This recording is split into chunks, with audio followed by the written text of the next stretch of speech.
اللہ تعالیٰ نے نبی اکرم صلی اللہ تعالیٰ علیہ وسلم کو وہ عظیم المرتبت صحابہ کرام عطا فرمائے ہیں کہ کائنات ارضی میں اس سے زیادہ خوبصورت لوگ دوبارہ آ نہیں سکتے۔ وہ جماعت صحابہ جو اپنی وفا شعاری سے، یقین کامل سے، انشراح صدر سے، حضور کے دروازے کی گدائی اور غلامی سے اتنی زیادہ سرشار تھی، ان کے دامن میں حضور علیہ السلام کی محبت کی اتنی خوشبوئیں تھیں کہ وہ جہاں بیٹھ جاتے تھے اس سارے ماحول کو بھی معطر اور معمر فرما دیا کرتے تھے۔ ایمان میں کسی کی تقلید نہیں ہوتی، تقلید تو مسائل فقہ میں ہوتی ہے۔ ہم اللہ تعالیٰ کو اس لیے نہیں مانتے کہ ہمیں امام اعظم نے کہا ہے، ہم رب کو اس لیے مانتے ہیں کہ اللہ وحدہ لا شریک ہے، مالک حقیقی ہے۔ نبی پاک علیہ السلام کو ماننے میں ہم کسی کے مقلد تو نہیں، رسول کریم سچے ہیں اور یہ سچ دنیا میں ہر روشنی سے زیادہ روشن ہے۔ ایمان میں تقلید نہیں ہوتی، عقائد میں تقلید نہیں ہوتی، تقلید تو ہوتی ہے مسائل میں کہ فلاں بزرگ کے اجتہاد پر، استنباط پر ہم زیادہ یقین رکھتے ہیں، زیادہ اعتماد کرتے ہیں، ان کے مقلد ہو جاتے ہیں۔ لیکن عجیب بات ہے نا کہ ایمان میں تقلید نہیں ہے، باوجود اس کے اللہ تعالیٰ نے کچھ لوگوں کے ایمان کو معیار ایمان قرار دیا ہے۔ فرمایا یہ ایمان معیار ہے، اس طرح کا ایمان پیدا کرو۔ یہ بالکل سورہ بقرہ دیکھیے، ارشاد فرمایا وَإِذَا قِيلَ لَهُمْ آمِنُوا، جب منافقین سے کہا جائے نا ایمان لاؤ، کس طرح؟ چونکہ منافق بھی دعویٰ کرتا ہے کہ میں مومن ہوں، ظاہری کلمہ پڑھتا ہے، نماز کا اہتمام کرتا ہے، بظاہر جہاد میں بھی چلے جاتے تھے، اگرچہ جا کے فتنہ ہی برپا کرتے تھے۔ مالک کریم نے کہا کہ جب ان منافقین، یہ منافقین کا ذکر ہو رہا ہے، یہ آیات، ان کا پس منظر یہ منافقین سے کلام ہے۔ وَإِذَا قِيلَ لَهُمْ آمِنُوا، جب منافقین سے کہا جائے ایمان لاؤ، كَمَا آمَنَ النَّاسِ، جیسے یہ دوسرے لوگ ایمان لائے۔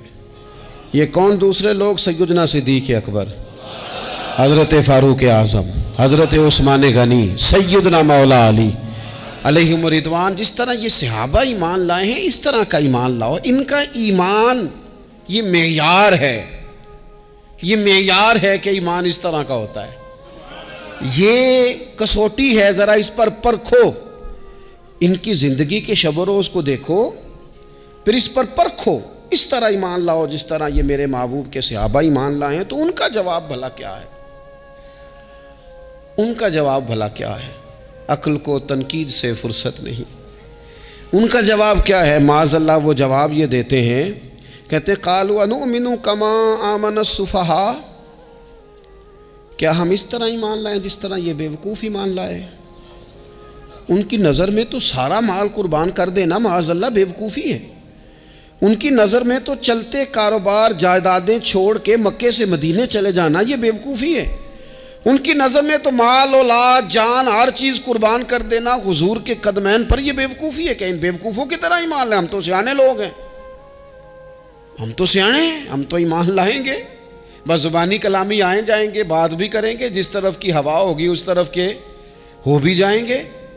یہ ان بیوقوفوں کی طرح ایمان لائیں؟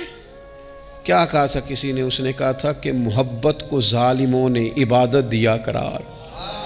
کچھ ایسے نادان ہوتے ہیں جو اہل محبت کو دیوانہ کہتے ہیں، وہ کہتے ہیں یہ تو نادان ہے، اس طرح بھی کوئی کرتا ہے؟ ٹھیک ہے، ہم بھی کلمہ پڑھتے ہیں، مسلمان ہیں، تو ہمارے لہجوں میں وہ حسن نہیں ہوتا، ہمارے پیالوں میں وہ صفائی نہیں ہوتی کہ جو خیرات آئے گی تو پھر وہ محفوظ رہ سکے گی۔ کائن بیوقوفوں کی طرح ایمان لائیں۔ تو رب کیا فرماتا ہے، اللہ کیا فرماتا ہے؟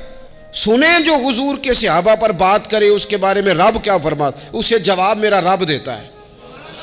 صحابہ کی بے ادبی کرنے والے کو جواب اللہ تعالیٰ ارشاد فرماتا ہے، فرمایا الا انہم ہم السفہاء ولکن لا یعلمون، فرمایا خبردار ہو جاؤ یہ خود بیوقوف ہے، لیکن بیوقوف کو پتہ نہیں ہوتا کہ میں بیوقوف ہوں۔ پاگل ہمیشہ کہتا ہے میں پاگل، فرمایا وَلَٰكِن لَا يَعْلَمُونَ، لیکن انہیں اس بات کا علم، انہیں پتہ کوئی نہیں ہے، یہ خود بیوقوف۔ مقدر سکندر کا دیکھو پیاس سے، یہ بیوقوف ہیں۔ کیوں؟ کہ حضور کا دامن کرم بہ رہا ہے اور فیض یاب نہیں ہو سکے۔ جنہوں نے محبوب کریم کے دروازے سے خیر نہیں پائی، ان سے بڑا بھی کوئی بیوقوف ہوگا؟ مقدر سکندر کا دیکھو پیاس سے، چلے جا رہے ہیں کنارے کنارے، دریا بہہ رہا ہے اور ساتھ ساتھ پیاسا چل رہا ہے۔ اللہ فرماتے بیوقوف لوگ ہیں جو حضور کے صحابہ پر زبان تان دراز کرتے۔ تو عزیز دوستو، ان لوگوں کا ایمان معیار ہے، ان لوگوں کا ایمان وہ ہمارے سامنے روشن نمونہ ہے، جس کی بنیاد پر ہم نے اپنے ایمان کو، تیقن کو، شب و روز کو مرتب کرنا ہے اور ترتیب دینا ہے۔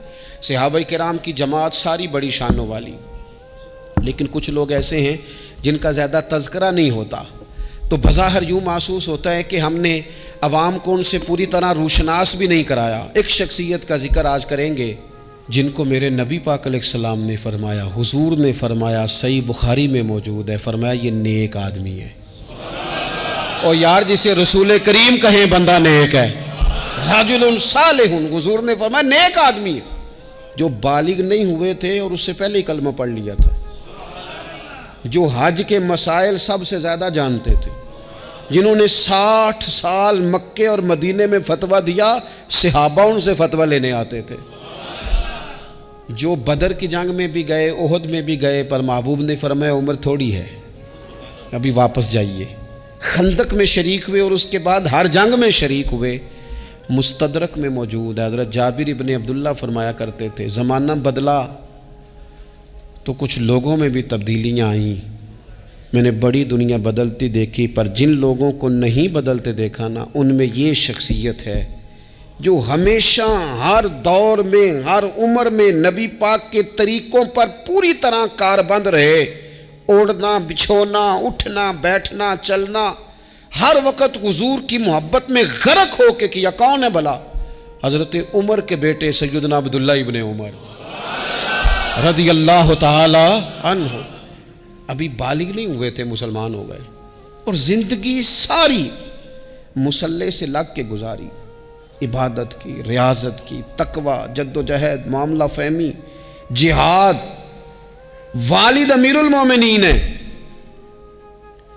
لیکن صاحبزادے کی خواہش ہے کہ مجھے فوج میں بھیجو، میں جہاد کرنا چاہتا ہوں، اور جہاد بھی سپہ سالار بن کے نہیں، سپاہی بن کے کرنا چاہتا ہوں۔ سب سے پہلی بات تو یہ تھی کہ علم و فضل بڑا تھا، صحابہ ان سے فتویٰ لیتے تھے، مسائل حج سب سے زیادہ حضرت عبداللہ ابن عمر جانتے تھے، اور فتویٰ دینے میں اتنے محتاط تھے، حدیث بیان کرنے میں اتنے محتاط تھے کہ بڑا سوچ سمجھ کے، غور کر کے۔ صحابہ فرمایا کرتے تھے یہ واحد بندہ ہے کہ جو 1 منٹ سے پہلے کہہ دیتا ہے، سب سے زیادہ مسائل آتے ہیں لیکن 1 منٹ سے پہلے کہہ دیتے تھے اس مسئلے کا مجھے نہیں پتہ، تحقیق کروں گا، اگر پتہ چل گیا تو بتا دوں گا، فوراً کہہ دیتے تھے۔ ایک دفعہ ایک صاحب نے مسئلہ پوچھا تو چپ کر گئے، سوچنے لگ گئے۔ ہمارے ہاں نا لوگوں کو حاضر جواب کہلانے کا شوق ہے، یہ شوق بڑا خطرناک ہوتا ہے۔ اگر آپ حاضر جواب ہیں تو بڑی اچھی بات ہے، لیکن حاضر جواب کہلانے کا شوق تو نہ پیدا کریں۔ اگر آپ کو پتہ ہے، صحیح بخاری میں حدیث ہے، نبی پاک علیہ السلام نے ایک دن پوچھا تھا صحابہ سے کہ وہ درخت کون سا ہے جس کی مثال مومن کی طرح ہے؟ تو حضرت عبداللہ ابن عمر کہتے ہیں مجھے پتہ تھا کہ وہ کھجور کا درخت ہے، پر میں نے جواب نہیں دیا۔ کیوں نہیں دیا؟ فرمانے لگے ابو بکر صدیق بیٹھے، فاروق اعظم بیٹھے، مولا علی بیٹھے، بزرگوں کی موجودگی میں جواب دیتا پھروں؟ یہ ٹھیک نہیں ہوتا، یہ صحیح نہیں ہوتا۔ یہاں تو بڑے لوگ، امام غزالی فرماتے ہیں جب میں اپنے مرشد سے مرید ہوا تو مجھے کہنے لگے بیعت میں نے کر لیا، آج کے بعد نہ تقریر کرنی ہے، نہ مدرسے میں سبق پڑھانا ہے، نہ کسی کو مسئلہ بتانا ہے۔ اور یہ بڑا مشکل کام ہوتا ہے، بندہ مولوی بھی اور تقریر ہی نہ کرے، اسے زنگ لگ جاتا ہے، اور مسئلہ ہی نہ بتائے تو بدعزمی ہو جاتی ہے۔ یہاں تو جس کو 6 مسئلے آ جائیں وہ امام کو نماز نہیں پڑھانے دیتا، وہ کہتا ہے پہلے انٹرویو لوں گا تیرا کہ تو پورا تجھے آتا ہے، پھر آگے چلے گا تو۔ اتنے بڑے عالم کو شیخ نے منع کر دیا. تو کہتے ہیں شیخ کے پاس ایک شخص مسئلہ پوچھنے آیا تو میرے مرشد فرمانے لگے مجھے یہ مسئلہ نہیں آتا. تو امام صاحب کہتے ہیں کہ میں نے اسے کہا مجھے آتا ہے میں بتاؤں. کہتے ہیں میرے شیخ مسکرا پڑے, کہنے لگے غزالی میں تو تیرے ساتھ ساتھ اپنی میں بھی مارنا چاہتا تھا پر تیری ابھی مری نہیں. تو کہتا ہے میں بتاتا ہوں. کچھ دیر چھوڑ دے, سارے مسئلے بتانے نہیں چاہیے, کچھ پہ عمل بھی کرنا چاہیے. میرے عزیز حضرت عبداللہ ابن عمر اتنا بڑے مفتی ہیں, مفتی مدینہ ہیں, مفتی مکہ ہیں. لوگ مسائل حج پوچھتے ہیں, بڑے بڑے استنباط کرتے ہیں قرآن و حدیث سے. ایک آدمی نے مسئلہ پوچھا تو حضرت عبداللہ ابن عمر فرمانے لگے دیر تک سوچا. دیر ہو گئی سوچتے سوچتے, تو وہ شخص کہنے لگا حضور اتنی دیر کیوں سوچ رہے ہیں؟ تو آپ فرمانے لگے تمہارا کیا خیال ہے کہ جو سوال تم مجھ سے پوچھتے ہو اور جو جواب میں تمہیں دیتا ہوں اس کے بارے میں رب مجھ سے سوال نہیں کرے گا؟ اللہ کی بارگاہ میں نے جواب نہیں دینا؟ میں سوچ سمجھ کے دے رہا ہوں تاکہ اس کا حساب دینا پڑے تو میرے لیے مشکل نہ ہو جائے.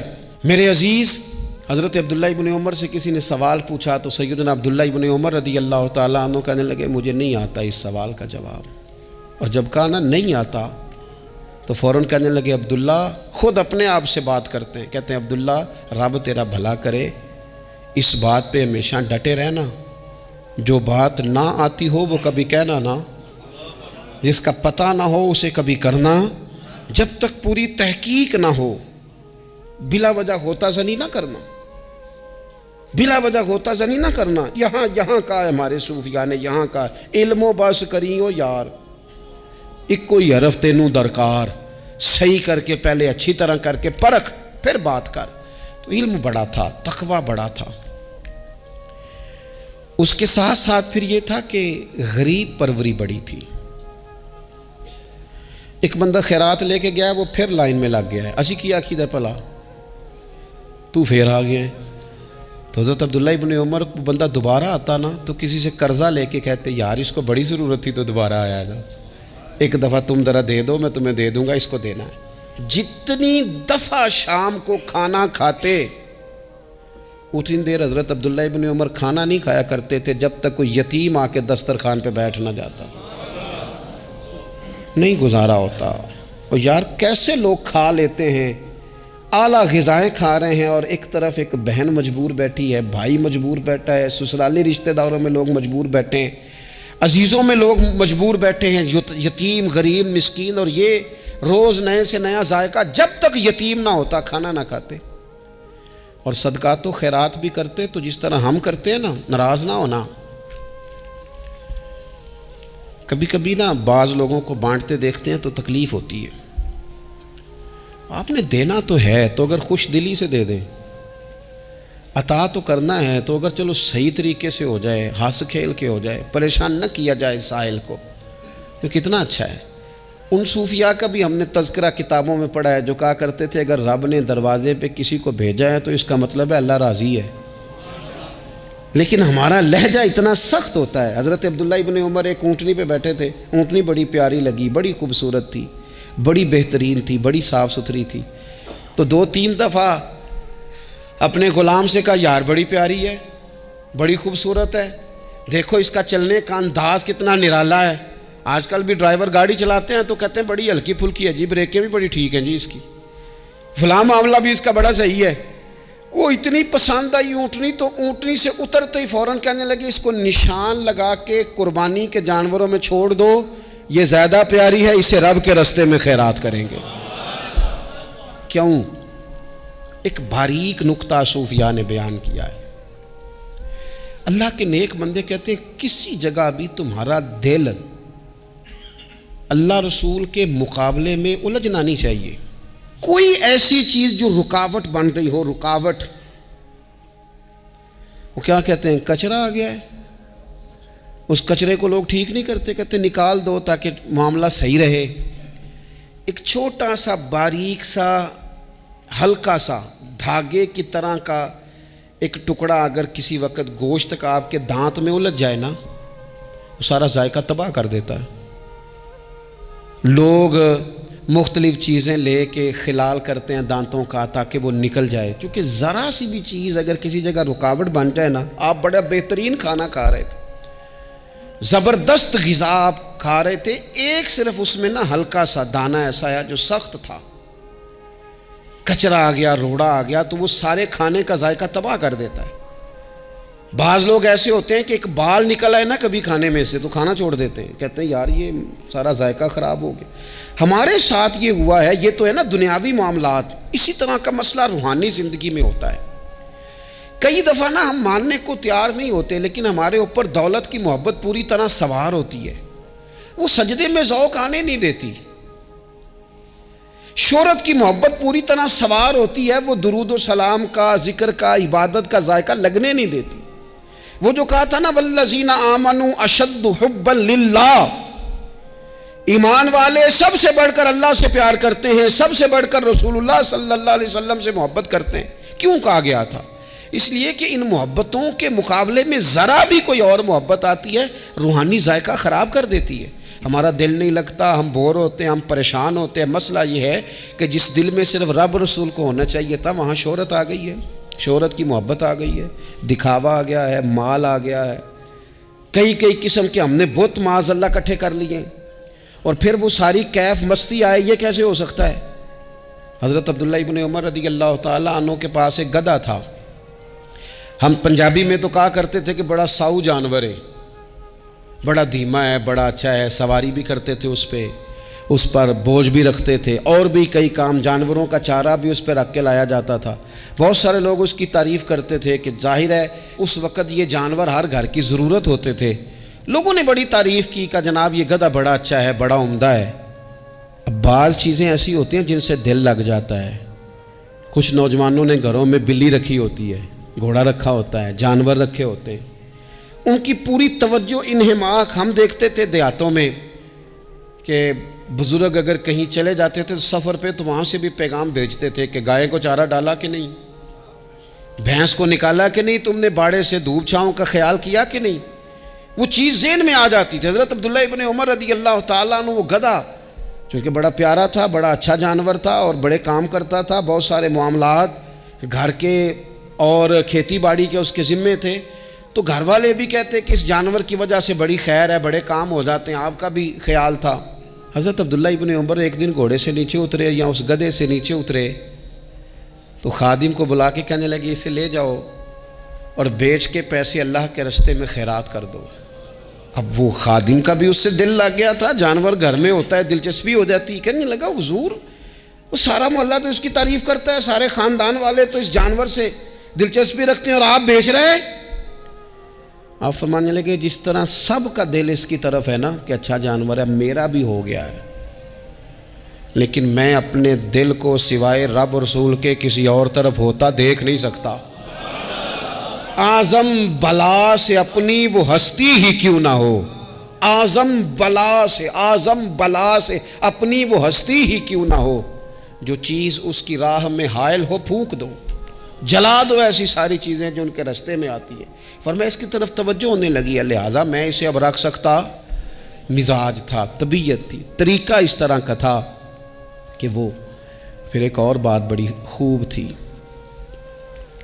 حضرت عبداللہ ابن عمر ان لوگوں کی پذیرائی بڑی کرتے تھے جو خیر کا کام کرتے تھے۔ دینی کام کوئی بندہ بھی کرے اس کی پذیرائی ہو، اس کی تعریف ہو، خیر کے جملے ہوں تاکہ دینداری پھیلے۔ حضرت عبداللہ ابن عمر رضی اللہ تعالیٰ عنہ کو نا غلام آزاد کرانے کا بڑا شوق تھا۔ دیکھیں نا ایک بندہ کسی نے خرید لیا ہے، وہ اس کا پابند ہے، بڑی تکلیف میں ہوتے تھے لوگ۔ غلام 1000 سے زیادہ غلام آپ نے آزاد کرائے، تو آپ جب غلام خریدتے تھے نا تو نظر کرتے تھے جو غلام ذرا زیادہ نمازیں پڑھتا اسے آزاد کر دیتے۔ تو غلاموں نے اس طرح کیا، انہیں پتہ چل گیا، انہوں نے بھی نا لمبی لمبی نمازیں شروع کر دی، تو حضرت عبداللہ ابن عمر کو پتہ چلتا، آزاد کر دیتے۔ ایک دن آپ کے بیٹے کہنے لگے حضور یہ آپ کو دھوکہ دیتے ہیں، لمبی لمبی نمازیں پڑھتے ہیں، آپ آزاد کر دیتے ہیں، بعد میں پتہ نہیں 5 بھی پوری پڑھتے ہیں کہ نہیں پڑھتے۔ تو حضرت عبداللہ ابن عمر کہنے لگے پتر تیرا کیا خیال ہے، مجھے نہیں پتہ۔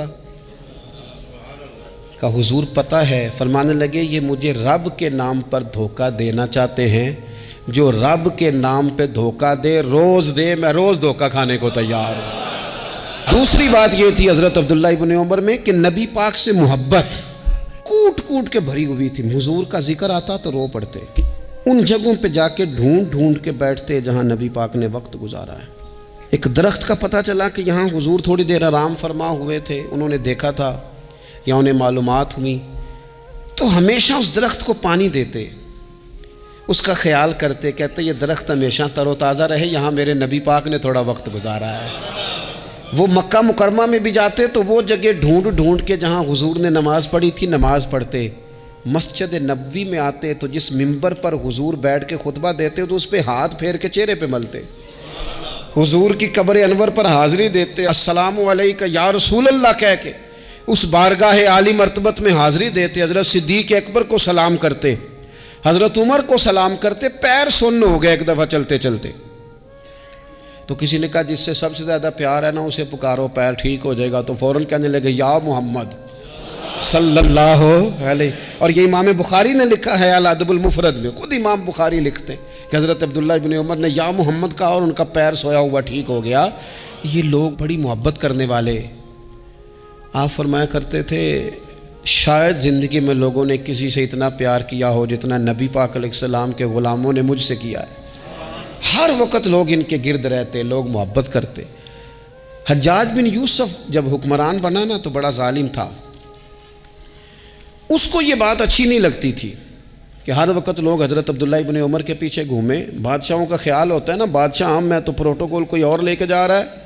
اس نے ایک دفعہ جمعہ پڑھاتے پڑھاتے معاذ اللہ حضرت عبداللہ بن زبیر رضی اللہ تعالیٰ عنہ کے خلاف کوئی بات کی، تو حضرت عبداللہ ابن عمر اگرچہ بڑے صلح جو تھے، صلح پسند تھے، لیکن اگر حق کی بات ہوتی اور اس طرح سے ہوتی کہ کوئی بڑی غلط بات کرتا تو پھر ٹوکنے میں بھی بڑی جرت کا مظاہرہ کرتے۔ ایک دفعہ اہل کوفہ نے آپ سے مسئلہ پوچھا نا، چونکہ آپ مفتی تھے لوگ مسئلے پوچھتے تھے، انہوں نے پوچھا حضرت عبداللہ ابن عمر سے کہ مکھی اور مچھر کا خون لگ جائے تو اس کا کیا مسئلہ ہے، کپڑے ناپاک تو نہیں ہوتے؟ تو اس سوال کا جواب دینا چاہیے تھا نا، ہوتے ہیں کہ نہیں ہوتے؟ تو فرمانے لگے حسین ابن علی کا خون بہا کے اب مکھیوں کے خون کے مسئلے پوچھنے شروع کر دیے، اب تمہیں یہ والا خون نظر آنے لگا ہے؟ حضور کی اولاد پاک کو شہید کر کے اب ان مسئلوں میں آئے ہو؟ میں خیال نہیں آتا تمہارے دلوں میں گھٹن ہے حضور کی اولاد کے لیے اور دین کے مسئلے پوچھتے ہو؟ جاؤ پہلے کشادگی پیدا کرو، تیری نسل پاک میں ہے بچہ بچہ نور کا، تو ہے عین نور تیرا سب گھرانہ نور کا، پہلے کشادگی لاؤ حضور کی اولاد پاک کے لیے، پھر مسائل پوچھنا۔ حجاج بن یوسف نے کوئی بات کر دی، آپ نے ٹوک دیا، تو پھر حجاج نے سازش کی۔ اوہو، اللہ والوں کے خلاف جو سازشیں ہوتی ہیں بڑی گہری ہوتی ہیں، بڑی سخت ہوتی ہیں، بڑے جال بنے جاتے ہیں، بڑا حسد کیا جاتا ہے، بڑی تکلیف دی جاتی ہے۔ اللہ قرآن میں کہتے ہیں محبوب یہ لوگ تجھ سے حسد کرتے ہیں، حسد من عند انفسہم، ان کے دلوں میں تیرے لیے حسد ہے، حسد کرتے ہیں لوگ، دور تک نکل جاتے ہیں حاسدین۔ حجاج نے کیا کیا، اس نے ایک شخص سے کہا کہ زہر والا خنجر تیار کرو جو زہر میں بجھا ہوا ہو، اور چونکہ حج کے موقع پہ بڑا رش ہوتا ہے لہذا حج کے موقع پہ لے جانا۔ حضرت عبداللہ ابن عمر جب تمہارے پاس سے گزریں، بادشاہ میں ہوں، لوگ ان کے پیچھے ہیں، جب وہ تمہارے پاس سے گزریں تو ان کے پیر میں چبو دینا۔ جب لوگوں نے ایسے عالی مرتبت لوگوں کو نہیں بخشا، اتنے بڑے لوگ محفوظ نہیں رہے تو ہمہ چما کس کھاتے میں ہے؟ آج کس بات کا شکوہ کرنا؟ حضرت عبداللہ ابن عمر اس کے پاس سے گزرے تو اس نے پیر میں چبو دیا خنجر، وہ زہر آپ کے جسم میں پھیلا۔ جب شدید بیمار ہوئے تو حجاج تیمارداری کرنے چلا گیا۔ یہ دیکھو دوستی قاتل سے بھی مقتول سے یارانہ بھی، خود چلا گیا اور جا کے کہنے لگا جی اگر مجھے پتہ چل جائے نا کہ آپ کو کس نے یہ زخم دیا ہے تو میں سخت انتقام لوں گا۔ تو حضرت عبداللہ ابن عمر نے بھی بڑا منطقی جواب دیا، فرمانے لگے مجھے اسی نے زخم دیا ہے جس نے حج کے موقع پر کسی کو خنجر لانے کا مشورہ دیا تھا، اسی نے مجھے زخم دیا ہے۔ گویا فرمانے لگے ظالم تو خود ہی یہ کام کرتا ہے اور خود ہی تو تیمارداریاں کرتا ہے۔ حضرت عبداللہ ابن عمر شہید ہو گئے، مکہ مکرمہ میں آپ کا مزار بنا دیا گیا۔ تقریباً 1500 کے لگ بھگ 1600 کے لگ بھگ آپ سے احادیث مروی ہیں۔ زندگی حسین گزاری، حضور کی خوشبوئیں ہر وقت آتی رہیں۔ حضرت عائشہ صدیقہ، حضرت حذیفہ، حضرت جابر بن عبداللہ، یہ تینوں جلیل القدر لوگ کہا کرتے تھے حضور کے بعد زمانے کی تبدیلی سے بڑے لوگ تبدیل ہوئے، لیکن جو لوگ حضور کے طریقوں پر پوری طرح قائم رہے ان میں بڑا نام حضرت عبداللہ ابن عمر کا ہے۔